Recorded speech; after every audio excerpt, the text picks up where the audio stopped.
यह देश चुनावों को पर्व की तरह मनाता है। कोई भी चुनाव हो, चाहे वह गांव का हो, पंचायत का हो, स्कूल का हो, छात्र संघ का हो, राज्य का हो, विधानसभा, लोकसभा, राज्यसभा, विधान परिषद, जिला परिषद, नगर पंचायत, लोगों का उत्साह देखते ही बनता है। यहाँ लोकतंत्र की सबसे बड़ी ताकत चुनाव और मतदान है। पर ऐसा क्या है कि कुछ राजनीतिक दल पिछले दिनों बहुत सशक्त हुए। कुछ राज्यों में जो सरकारें हैं वह तमाम नारों के बावजूद बदलती नहीं हैं। आखिर उन राज्यों में सत्तारूढ़ दल की ताकत क्या है और बिहार ऐसे राज्यों में कैसे शुमार होता है।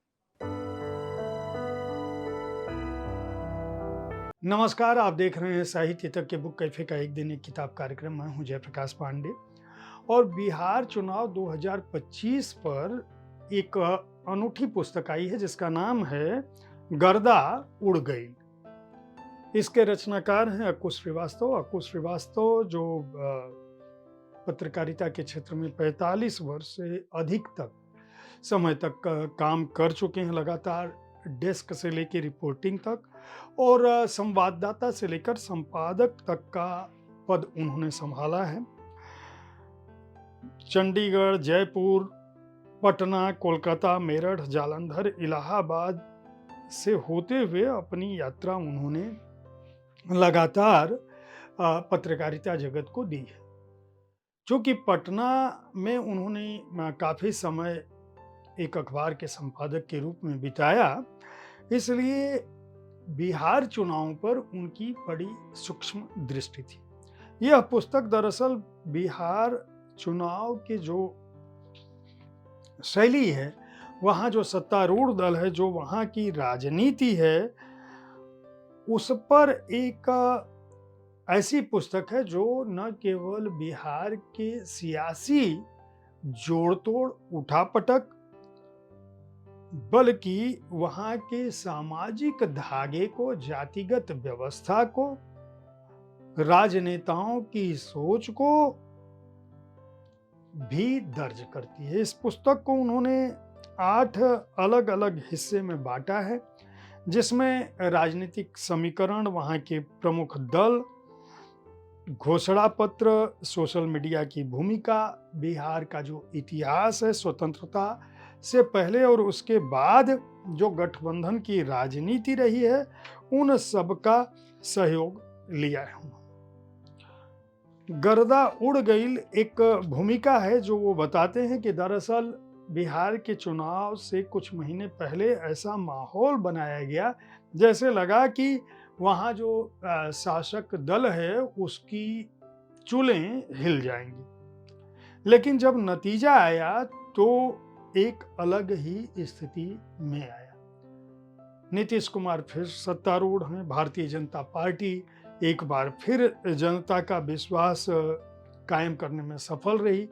विपक्ष जो है वहाँ जो सर SIR है उससे लेकर तमाम तरह के नारों के बावजूद, तेजस्वी यादव की बिहार अधिकार यात्रा के बावजूद न केवल भूलुंठित हुआ बल्कि वह नतीजा नहीं पा सका जिसकी उसने उम्मीद की थी। आखिर नीतीश कुमार की विजय के पीछे क्या कारण था?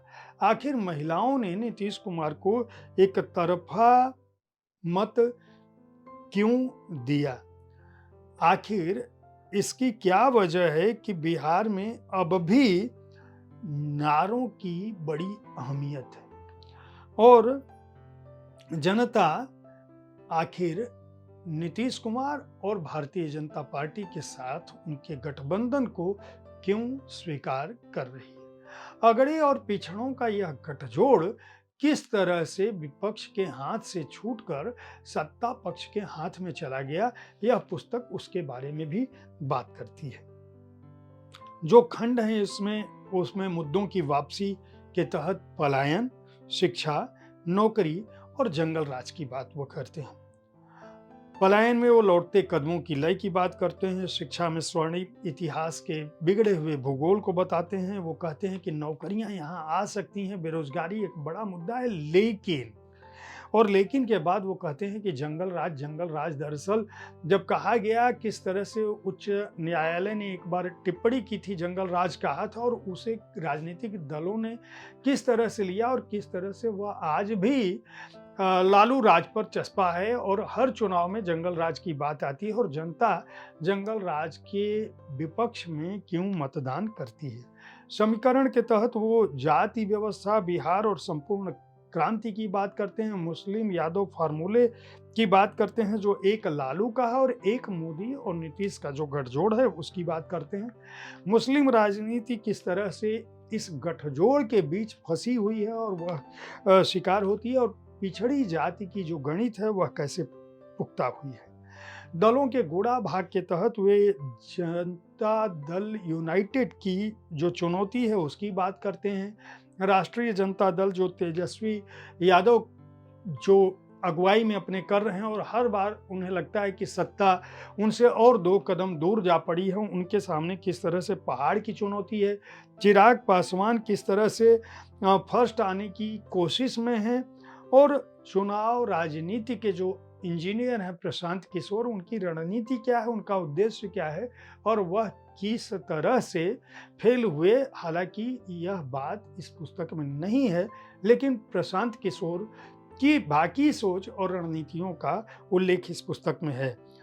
मोकामा क्यों इतना महत्वपूर्ण है और वहाँ क्यों बाहुबल और दबंगई की बात होती है, उस पर बाकायदा एक खंड लिखा है। घोषणा पत्र किस तरह से संकल्प और प्रण के साथ वहां आता है और वह जमीन पर उतरता हो या ना उतरता हो, लेकिन कागजों में जो घोषणा पत्र होता है वह किस तरह से नारों के साथ, प्रचार के साथ गांव-गांव पहुंचता है और कुछ वादे उसमें से पूरे होते हैं फिर अधूरे रहते हैं अगले चुनावों के लिए, उसका उल्लेख है।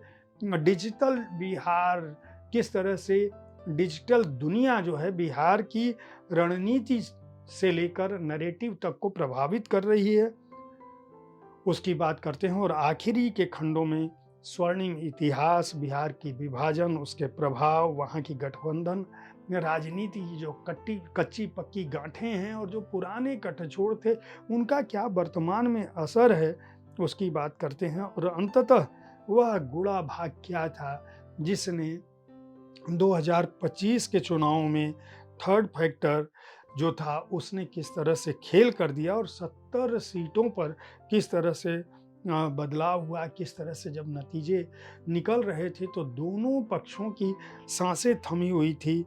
और क्या वजह थी कि प्रशांत किशोर, जो बात मैंने पहले अध्याय में कही कि प्रशांत किशोर का असर नहीं हुआ, यह बात नहीं है। वह आखिरी अध्याय में अक्कू श्रीवास्तव लिखते हैं कि भले ही एक भी सीट प्रशांत किशोर को नहीं मिली, लेकिन उन्होंने किस तरह अपना असर छोड़ा। एनडीए के खाते में गई 19 सीटों पर जन स्वराज पार्टी ने वोट बांट कर एक तरह से विजय सुनिश्चित की। उनके कुछ उम्मीदवारों को 1000 और कुछ को 30,000 तक वोट मिले। दरअसल यह थर्ड पुल था जिसने सत्ता में आने में एक तरह से बहुत मदद की। इस पुस्तक में वोट का गुणा भाग जो है उसमें हर दल को किस सीट पर कितने वोट मिले उनका उल्लेख है। पुस्तक पठनीय है क्योंकि हर खंड में जो पहला एक तरह से इंट्रो है उसमें बहुत ही रोचक बातें अक्कू श्रीवास्तव ने लिखी है। जैसे संकल्प और प्रण में वो लिखते हैं कि भारतीय जनता वादों से ज़्यादा डिलीवरी में विश्वास रखती है। यही वजह है कि 2019 के लोकसभा चुनाव में राहुल गांधी किसानों को 72,000 रुपये सालाना जब खटाखट देने का वादा कर रहे थे तो उस पर लोगों ने कम यकीन किया, लेकिन नरेंद्र मोदी सरकार ने जो 2-2 हज़ार रुपये चुनाव से पहले जिसकी 2 किस्त दे दी थी उसका लोगों ने विश्वास किया। इसी तरह से हनुमान के फर्स्ट आने पर वो लिखते हैं कि चिराग पासवान की चुनावी रणनीति ने दिखाया कि वह केवल भावनात्मक या विरोधी नेता नहीं बल्कि रणनीतिक रूप से एक परिपक्व नेता के रूप में उभर रहे हैं। दलों के गुलाब भाग में वह लिखते हैं कि तेजस्वी को अब समझने की ज़रूरत है कि उन्हें जो भी अभी तक मिला है वह विरासत से ही मिला है।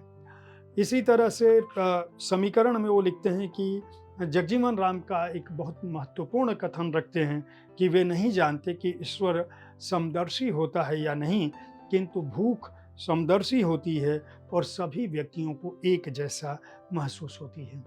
अक्कू श्रीवास्तव को बिहार चुनावों की तटस्थ विवेचन के लिए और एक ऐसी पुस्तक लिखने के लिए जो संदर्भ ग्रंथ के साथ साथ राजनीति के शोधार्थियों, छात्रों के लिए, बिहार में रुचि रखने वाले रणनीतिकारों और राजनीतिक दलों के लिए, छात्रों के लिए उपयोगी हो सकती है, वह पुस्तक उन्होंने लिखी है।